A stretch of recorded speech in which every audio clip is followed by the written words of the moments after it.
Do you want to be cooler? Do you want to be more desirable? Well, you're in luck because right now you can own your very own Jayztwocents swag and immediately be the cool kid on the block.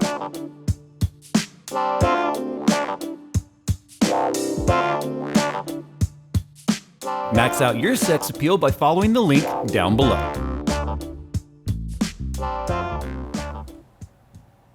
So, what you guys see right here is way more hours worth of effort and money. Hours of money, whatever. It's a form of measurement. There's way more time and effort into this than I really want to admit. But Steve said in his video that if I don't have time for this, then he's the motherfucking father of time. Well, Jay, if you don't have enough time for this, you can call me motherfucking Father Time, because I'll make time all day to beat your scores. Well, to that I say, if Steve is the father of time, then I am the mother of invention. You know what I mean? I'm not a mom. That's okay. I digress. What you see right here is literally every crazy experiment we have done in here kind of come to a final form of an octopussy orgy of parts that is about to decimate Steve's score. Oh yes, you guys thought I was sitting idle. Had you all believing I gave up, but I never quit. I never quit. Sometimes I quit when I'm really bored, but that's okay. That's besides the point. I didn't get bored. This one was fun. Let's talk about this setup. Let's do a live bench run so you guys can see that not only are we gonna beat Steve's score, we're not gonna do it with a deleted CPU, we're not using any shunt mods, and we're not doing any crazy profile switching during the test. We are simply going to turn it on, push go, not touch a damn thing, and watch it beat his score. Okay, so let's take a look at the Slush box first. We went as far as we could with AC. We're still using it, as you can see over here. We'll talk about that in a second. I've got two AK 480 Coolstream PE radiators. These are 40 mil thick radiators, two of them, and they are in, this is actually freezing cold water. This is just melted ice right now. We will be adding more ice. There's so much coldness in here.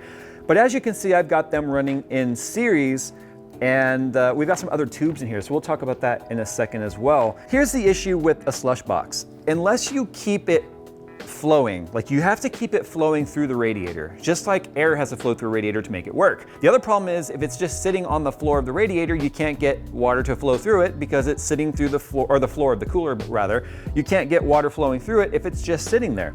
So what I've done, and I'm not sure, Phil's probably not gonna be able to see this. I actually used long screws on the bottom side of the rad. So it's actually sitting about this far off the ground. What I've got here is this tube, and I'll kind of show this. This is running through a little L adapter here, going down into the bottom of the rad underneath those screws, because that is now getting jacked up. There we go. You see these other tubes that are going, I don't know how Steve does this. So you have these other tubes going in here. This is part of a circulation pump. You can see it down there on the ground. It's not actually running right now. This is actually a transfer pump. This is what you would use to move fluid from one thing to another. As you can see, I've wired it up. It's very, very wet because of condensation, but I've got this wired up to a power switch, which I can turn it on and off. It's very loud. And it is way more than we need. It's 1/10 of a horsepower. Now we've got this hooked up to it right here as well. This is actually a siphon that is set on top of the radiator. And this is gonna be pulling water through the radiators to get it to the top. Now the reason why we're doing that is we have the return line on the bottom of the rad, as I said, and this is pulling water from the top of the rad. So we are forcing it to cycle through the radiator. And by doing such, we are able to get our loop temperature inside of the system down to about 0.8 C, 0.8 C. The rest of the system hasn't really changed other than I added a second 1600 watt power supply for just the GPUs. The CPU is running on its own power supply. We've got some fans there to get pushing air down on the VRMs of the graphics cards. These are still my Founders Edition based or reference-based PCB EVGA XC Ultras. I've got a fan over there pushing air onto my G.Skill memory. That's the only thing that's changed, is the memory's changed to G.Skill 3866 DDR4. So we're gonna put ice in there now, cool it down, and then we are going to beat Steve's record on camera for you guys. Now I've gone through well over 100 pounds of ice just to get to, oh my God, I don't know how Steve does this. Now I know why he's always going like this in his videos. So I've gone through well over 100 pounds of ice. In fact, this is 60 pounds of ice just today.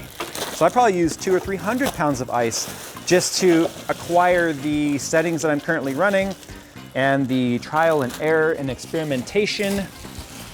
Trust me when I say it is extremely frustrating. I'm eating hair again. But I want to talk about something real quick, and condensation. There is a serious amount of protection on this board. A lot of people just use Vaseline, and that's good too, but I didn't want to have to deal with cleaning that off. So I actually used Knead Eraser, which you can get from any craft store. It's actually used in art for removing things like charcoal pencil and stuff off of drawings. But it also can, but the Knead Eraser can actually be squished and stretched and pushed into all the cracks and crevices, which we've used to surround both GPUs, created a barrier of the PCB, and anywhere the block could possibly drip, we actually have insulation foam or insulating foam around on top of that. We then have blue shop towels around all of that, and blue shop towels wrapped around all of the fittings or underneath them to catch any drips. As you guys can see, we also have insulation on all of our tubing, which is specifically meant for condensation and stuff like AC lines. So we actually don't have any issues with drips or condensation anywhere around our components that matter. Now, condensation is going to build up on the metal parts, not so much the plastic parts. So things like our plastic couplers are not going to be problems when it comes to condensation. But of course, condensation could drip off somewhere else we don't want it. That's one of the reasons why we don't hang the motherboard upside down. When it's right side up like it is, we control where the fluid goes. When it's upside down, it could run along and drip somewhere else, making a bigger problem. We're currently running at 28C on the CPU in the BIOS, which has a small load on it. 51 multiplier or 5.1 gigahertz all core. So it's already higher than Steve's, but what you'll see is my CPU score still lags behind his a little bit. He's getting that through better means, I guess. I don't know. I'm running a 34 mesh, 0 offset obviously on AVX, and we are running quite a bit of voltage. I'm running 1.446 on the CPU, 2.1 on the VIN, and we are running 1.3 adaptive on vMesh, and then all the typical voltages and stuff we showed in our other videos. 4,000 megahertz memory, 1.65 volts on that, 14, 14, 14, 28 on the timings, which is actually tighter than Steve was getting. I'm running a 30 on the TFAW, 15 CWL, I think that's factory. Then I'm running a 275, a refresh cycles, and the 32767 refresh interval, which basically means use up all the memory before it refreshes anything, helps with the test so it doesn't dump memory and start restoring in the middle of a test. That's something I did in fact learn through Steve. I knew about memory timings, but I didn't know about that. And I believe Steve learned it through Richie through his forums or Patreon. So big circle of knowledge here, like a circle jerk of knowledge. It's gonna splooge all over our system and hopefully get us a better score. Oh, and it froze right there, you motherfucker. Just like how we Dude, you've seen how many times I've run this benchmark, and that's just passing this ship. Ooh, a little bit. Oh, you motherfucker. So Steve thought that he could beat me, but little did he know that around here, we don't give up. 3.6C on the water. Oh, and it just crashed. But first, listen to our sponsor message. Today we are, I don't know, 1.8C. It just restarted. We almost made it. Maybe I'll try it one more time. The ice is like literally melting. Oh, it's melted. That's the thing now. So, oh, it just restarted on me.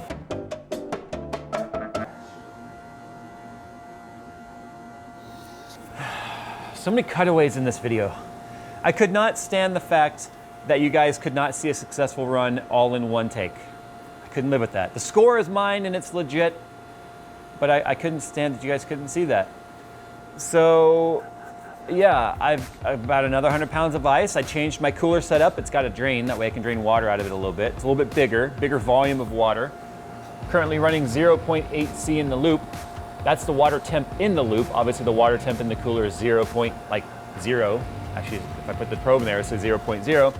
But here's the test. I'm gonna let it run. I'm gonna back away from the computer. We actually think the mic might be causing some interference with it. So you're just gonna hear me talk and you won't have to see this creepy image.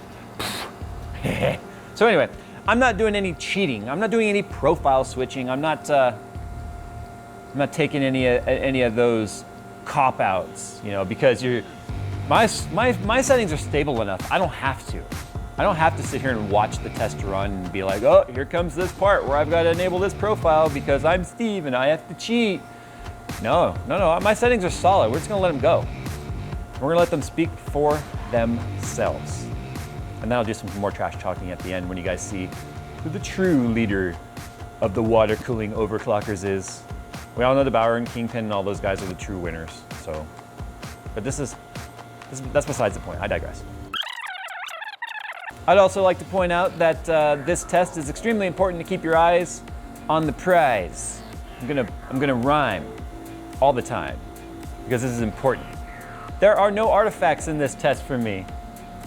Well, Steve talked about artifacting and, you know, parts falling off your car to drag race. You still win if you cross the finish line first, even if you don't have half your car. But you know how much better it is to win when you have all your car? Yeah. Artifacting, not in my vocabulary, Steve. I will say GT2 though it's a hard test to run. It is the bane of my existence.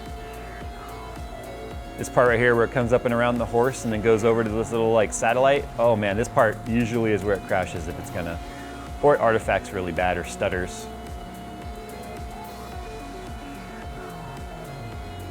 Look at that though. Did you see any artifacts? I didn't. That looked pretty damn smooth. Oh, now just don't crash on the CPU test, please. Sprinkle water, holy water, 10 Hail Marys.